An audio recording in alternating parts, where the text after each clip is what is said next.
Several days ago, it was revealed in an excerpt from a new book by authors Michael Isikoff and Daniel Klaidman, it was revealed that Sidney Powell had sought 6 to 8 pardons for work that she wanted to do for Donald Trump to overturn the results of the 2020 election. But at the time, we didn't, because this is before the book was released, we didn't know exactly what Sidney Powell was planning to do. Well, now that the book has been released, we actually do have a clear picture of what exactly Sidney Powell wanted to do and of the unlikely hero that actually stopped her from doing it. Here is what the book has to say. The idea was to tap ex-Intel operatives who would break into election offices in swing states and seize Dominion voting machines and servers so they could prove the equipment had been hacked by foreign powers. The operatives would need hunting licenses in order to fulfill their mission. Hunting licenses? What in the world were they talking about? Powell chimed in. Pardon, she said. From President Trump, I need 6 to 8 pardons.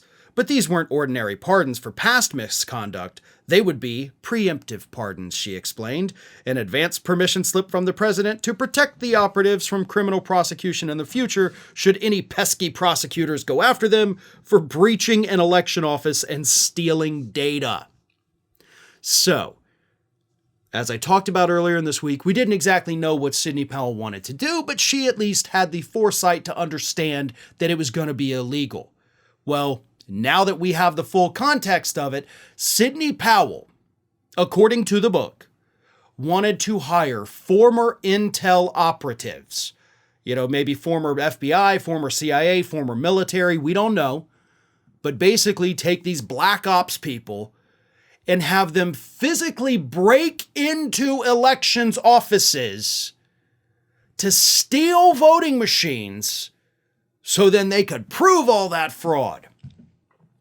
And Rudy Giuliani, of all people, was the guy that was like, yeah, this is a little too far. We're not going to do this. I'm not going to ask Trump for these preemptive pardons. So Sidney Powell, well, I was going to say she didn't do it, but she still did it in Coffee County, Georgia.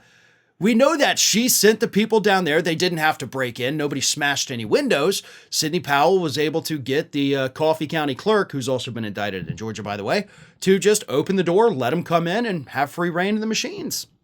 But let me go ahead and explain something to you here. If Sidney Powell had, in fact, done what she wanted to do, if she had assembled a team of operatives to go in and break into buildings, federal buildings, to steal voting machines. And even if they were able to prove from these stolen voting machines that yes, fraud had occurred, do you know what happens at that point? Even if she gets a pardon and doesn't go to jail, you know what happens at that point? That evidence gets thrown out in court. That's illegally obtained evidence. Sidney Powell, as a lawyer, should have known that. Like, that to me is the shocking part. That's not mentioned anywhere. I haven't seen anybody else mention that part, but you can't go just break into somebody's house and, say, oh my God, I found a bloody knife. Here, let me go turn it into authorities. That's illegally obtained evidence that is now inadmissible in court, so you can't prove anything. And Sidney Powell was like, well, screw it. Let's just do it with the voting machines.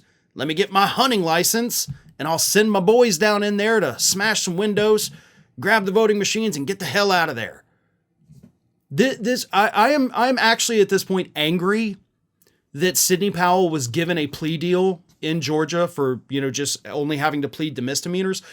It seems like this person belongs in jail. Based on the available evidence, I think she belongs in jail. And I hope that we're not done with the possible criminal prosecutions against her.